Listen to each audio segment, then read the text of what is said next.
semuanya? Ada. Kalau gitu, Pak Iwan di sebelah sini, Pak Ki di sebelah sini, kemudian silakan ibu-ibu mengikuti pimpinan rombongannya yang ada di depan ya. Pak Ki sebelah sini, Pak Iwan sebelah sini. Yuk, ngapain ya? Nanti dulu. Ayo, ibu-ibu bisa memilih antara Pak Ki atau Pak Iwan siapa jadi kepala keretanya. Yuk, 1, 2, 3. Berbagi dengan jumlah yang sama. Sudah? Terus saya minta bantuan semua teman-teman bisa membawa ballpoint, alat tulis, kemudian dibagikan masing-masing orang satu kertas. Menggunakan meja sebagai pembantunya, tapi yang paling belakang itu akan menggambarkan dan di depannya akan berusaha konsentrasi memplagiasi gambar dari punggung gambarnya. Oke, bisa dipahami? Oke, nanti saya akan membisikkan dan yang bagian belakang itu akan mencoba menerjemahkan dalam bentuk gambar. Saya minta tolong digambarkan.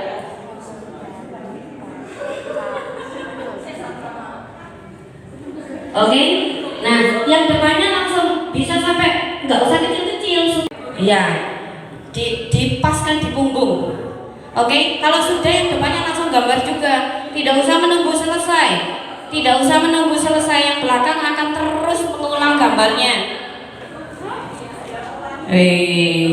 Kita lihat ibu bapak guru TK mana ini yang beraksi?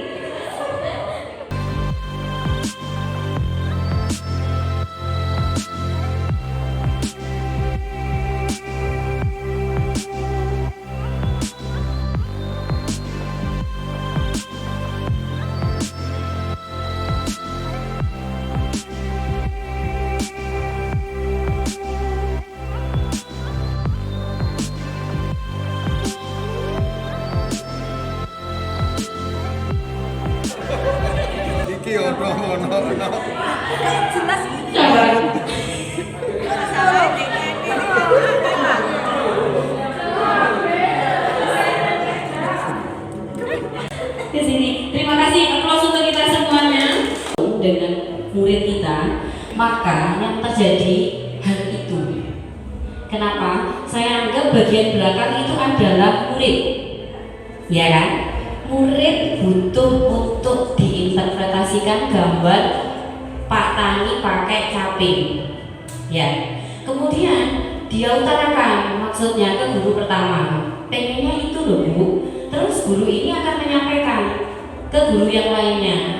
Anggaplah itu guru kelas 10, masuk guru ke guru yang lainnya yang sama-sama kelas 10 nggak memahami, tidak tahu dirinya, tapi mencoba membaca. Berikutnya sampai pada titik manajemen atau struktural yang paling atas di sekolah. Paham atau tidak? Berarti apa yang terjadi saat para pemimpin di depan ini itu berusaha menerjemahkan? Apa yang terjadi? Apa yang harus dilakukan? Apa? Konsentrasi satu untuk menerjemahkan apa ya sebenarnya yang dibutuhkan murid itu, ya kan? Kemudian kedua, yang paling depan sendiri harus apa? Menengok ke belakang. Padahal tadi tidak ada aturan tidak boleh menengok. Jadi Bapak Ibu sudah tahu dan bikin aturan sendiri. Itu namanya komitmen. Jadi Bapak Ibu kan tidak menengok, padahal saya tidak bilang tidak boleh bertanya, tidak boleh menengok ke belakang. Tapi Bapak Ibu sudah melakukan hal itu. Kenapa? Karena Bapak Ibu sudah pegang budaya. Itulah makanya kenapa kita boleh Bapak Ibu untuk melakukan inovasi hal yang tidak biasa. Tapi kita perlu tahu rule-nya. Sekarang izinkan saya untuk berbagi sedikit. Kalau tadi diawali dengan pengimbasan tentang modul, nah sekarang saya ini pengimbasannya adalah budaya.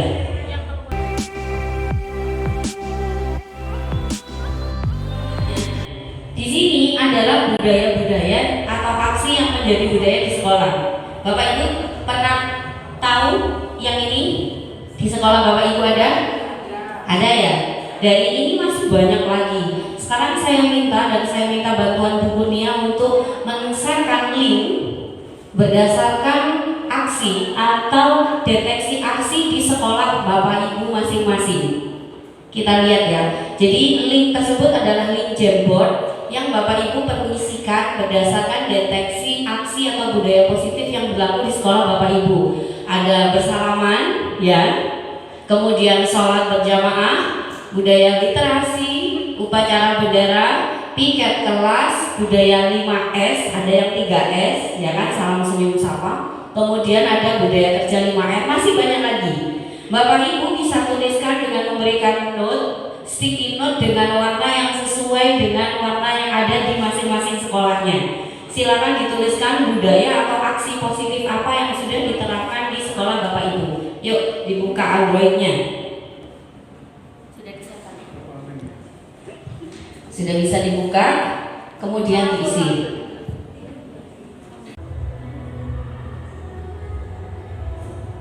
Oke, yang PIM jangan lupa sticky note-nya warna orange.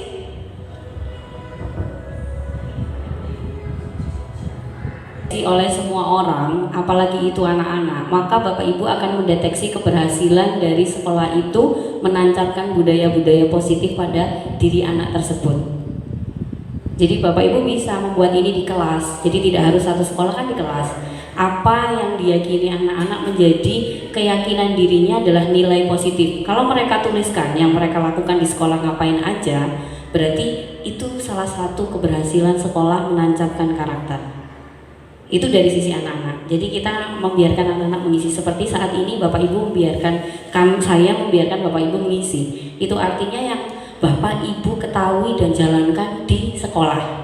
Ya kan? Kan nggak mungkin tanya ke sekolah yang lainnya. Ya udah. Jadi kalau di situ banyak, itu adalah salah satu keberhasilan. Di satu sisi dari sini kita akan lihat bahwa oh anak-anak itu ternyata memiliki berdampak baik ya, aktivis memiliki kesadaran bahwa mereka perlu melakukan itu. Mereka tahu, mereka sadar, maka mereka akan berusaha melakukan. Meskipun apresiasinya belum tentu 100%. Ya. Sudah Bu, terima kasih. Nah di situ sudah luar biasa.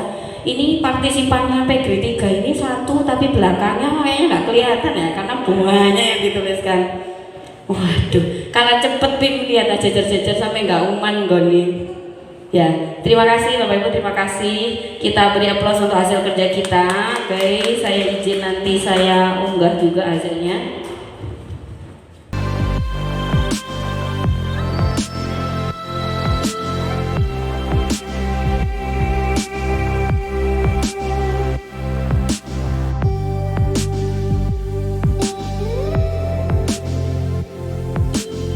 Nah, Bapak Ibu, pada saat kita mendeteksi aksi budaya positif di sekolah, kita perlu tahu dan yakin kalau pagi tadi itu bilangnya adalah tolong benar-benar kita perhatikan kebutuhan siswa kita.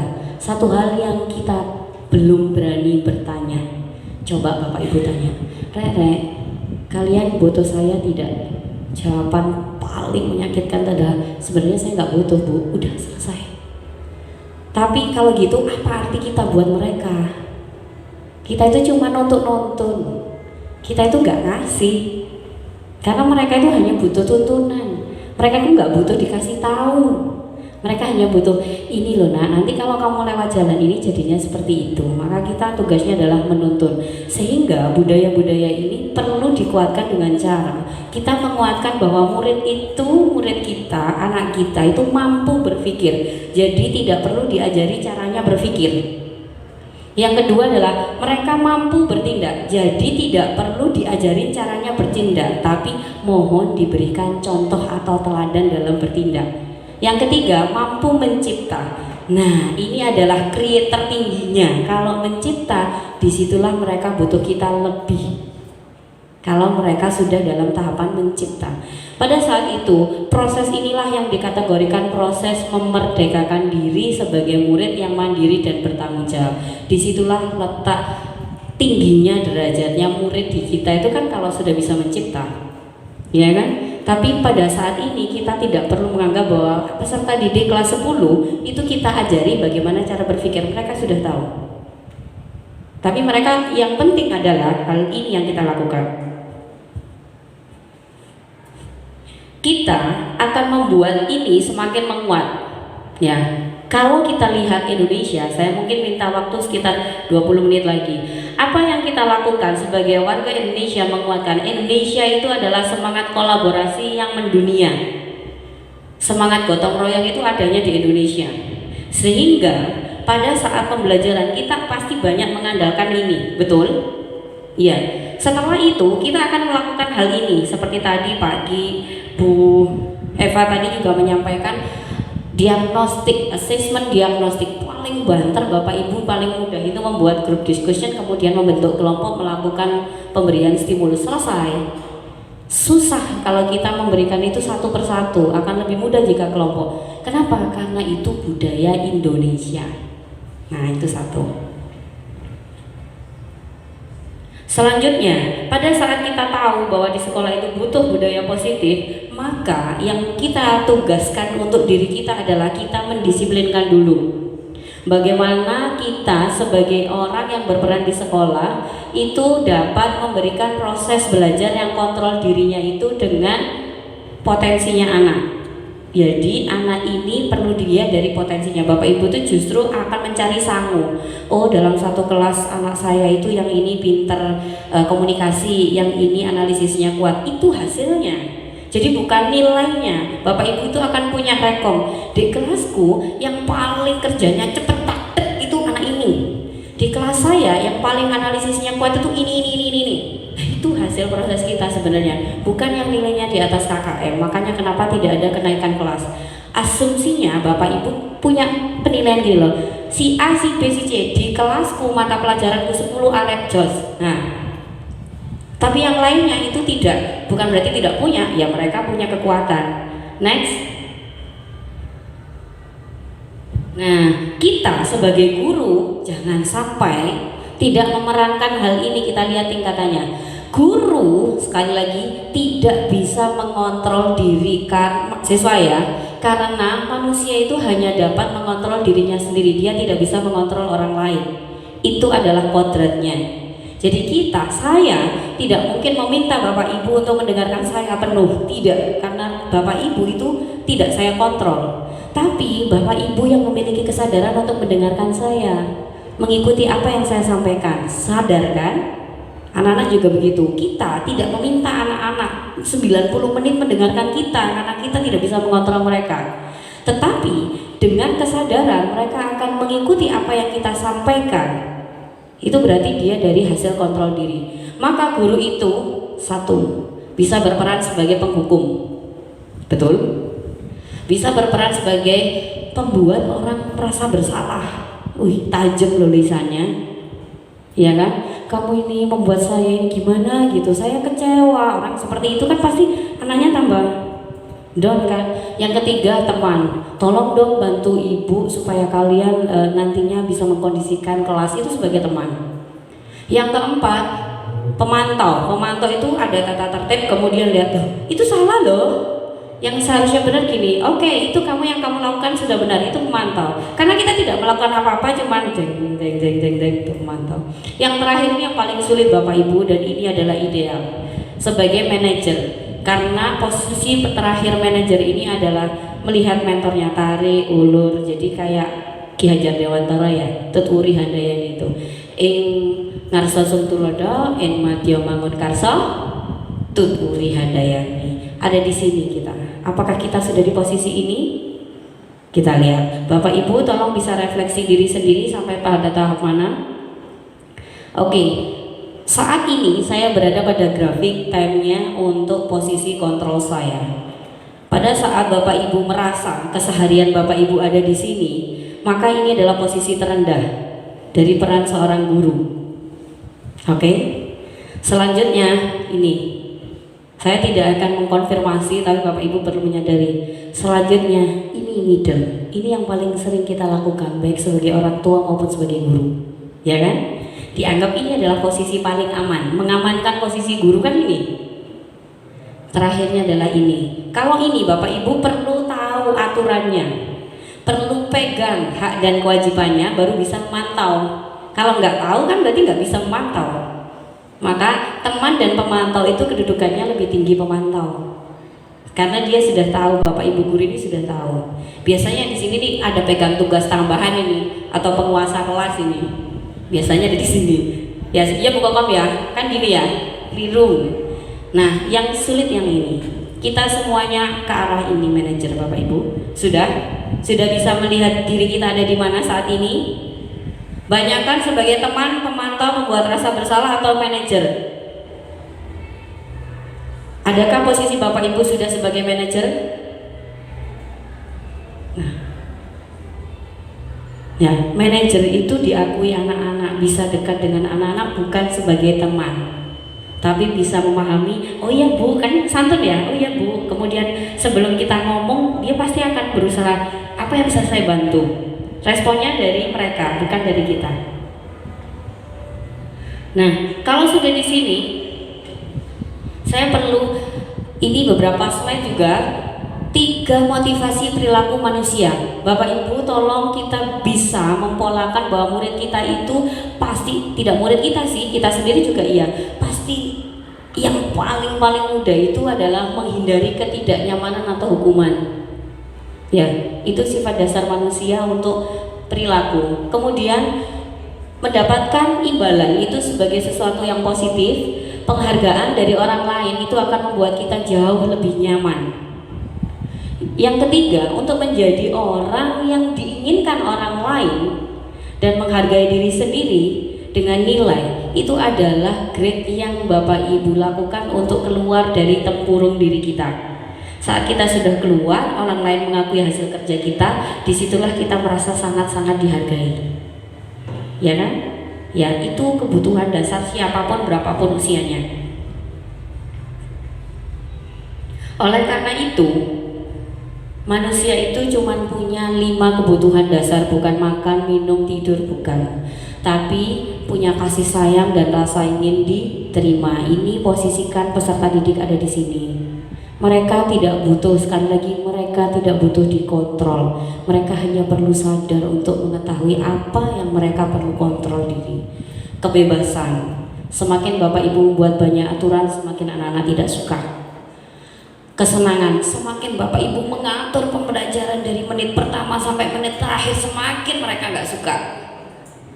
Kemudian penguasaan, ini sudah diurutkan Bapak Ibu. Kalau Bapak Ibu memberikan dengan rasa sayang, ayo Nona, hari ini kita akan belajar ini, kita praktikum ini, tidak ada rasanya sama sekali, sama seperti makan nasi goreng nggak ada rasanya. Habis-habis, kenyang. Tapi apakah berkesan besoknya beli lagi? Entah. Apakah bisa bertemu lagi dengan Bapak Ibu dengan hati senang? Nggak tahu, kan dengan terpaksa. Selanjutnya, kalau Bapak Ibu bisa memberikan kesenangan, ini idealnya, tapi kita berusaha ya Bapak Ibu, maka dia akan mencoba untuk menguasai yang Bapak Ibu berikan, sehingga selama sudah tidak ada dengan kita atau mereka keluar dari ranah jangkauan kita, mereka mencoba bertahan hidup bersama Bapak Ibu, bertahan hidup dengan tugas-tugas yang diberikan Bapak Ibu. Bertahan kan mereka, seneng gak seneng ya mereka bertahan. Mau apa coba, mau ganti guru bisa. Nah, itu yang dilakukan. Step terakhirnya adalah bertahan hidup. Nah, kalau dilihat dari sini, jadi kita perlu lihat, kalau misalkan kita mau memerankan sebagai manajer, maka Bapak Ibu sudah mengambil kasus banyak sekali, ya, menangani. Berapa tahun Bapak Ibu mengajar? Lebih dari 5 tahun kan? Waduh, Bu Diana malah berapa tahun Bu? Berapa tahun Bu? Sudah berapa kasus yang diselesaikan? Saya yakin sudah di manajer kuat. Nah, sehingga terakhirnya kita jangan lagi memberikan seperti ini. Sudah tidak bisa lagi dilakukan hukuman dan penghargaan. Loh iya tak Bu Ati? Iya betul. Karena hukuman itu memang adalah sesuatu, kalau di sini tuh saat kita memberikan penghargaan itu sama dengan hukuman yang terdengar dan berasa positif. Terdengar dan berasa positif, yakni saat kita berulang kali menjanjikan hadiah pada anak-anak dengan perilaku tanggung jawabnya, maka kepada mereka itu kita mengasumsikan bahwa mereka akan, oh kalau saya melakukan lagi saya dapat lagi, kalau melakukan lagi saya akan dapat lagi, apalagi yang lebih gede kan gitu. Dari hukuman dan konsekuensi, Bapak Ibu tidak boleh menerapkan, kok tidak boleh Bu Ati? Iya, karena sekarang bergeser, konsekuensi bukan hukuman. Pada saat anak datang terlambat, Bapak Ibu akan menghukum, ya karena melanggar tata tertib. Oh tidak, yang ditanyakan, kenapa kamu terlambat? Kemudian apa yang akan kamu lakukan jika tahu terlambat? Solusinya ada pada mereka. Kalau mereka bilang saya akan lari, mereka sadar bahwa mereka terlambat sehingga mereka harus lari. Bu, besok saya datangnya tidak terlambat. Mereka sadar bahwa saat mereka terlambat, besoknya harus nggak terlambat. Jadi kayak diambil bawahnya ya Bapak Ibu. Jadi kalau misalnya hukuman itu sudah ada tata langgaran yang indisipliner tanpa direncanakan tak hukum. Tapi kalau tata tertib itu direncanakan enggak? Ada sanksinya enggak? Iya, tata tertib itu direncanakan dan ada sanksinya, tanda tangan. Biasanya itu tanda tangan Bapak Ibu. Itu berarti bukan hukuman tapi konsekuensi. Itu yang betul. Jadi pada saat datang terlambat, udah kamu lari, itu udah boleh karena tidak direncanakan. Sekarang sudah. Tapi kalau misalnya awal di pembelajaran Bapak Ibu menggunakan keyakinan kelas, ya kan? Keyakinan kelas bilang, oh iya keyakinan kelas saya terlambat. Berarti saya harus, kalau terlambat harus ngasih beng-beng 2, ngisi kas 5.000, itu keyakinan kelas. Jadi kan udah tahu bahwa saya terlambat, saya harus ngasih kas 5.000. Konsekuensinya begitu. Jadi tidak ada nama hukuman sekarang. Tak hukum itu sudah nggak ada. Yang ada itu konsekuensi. Nah, demikian yang bisa saya sampaikan. Jadi apakah kita sudah paham perbedaan antara hukuman dan konsekuensi? Penghargaan.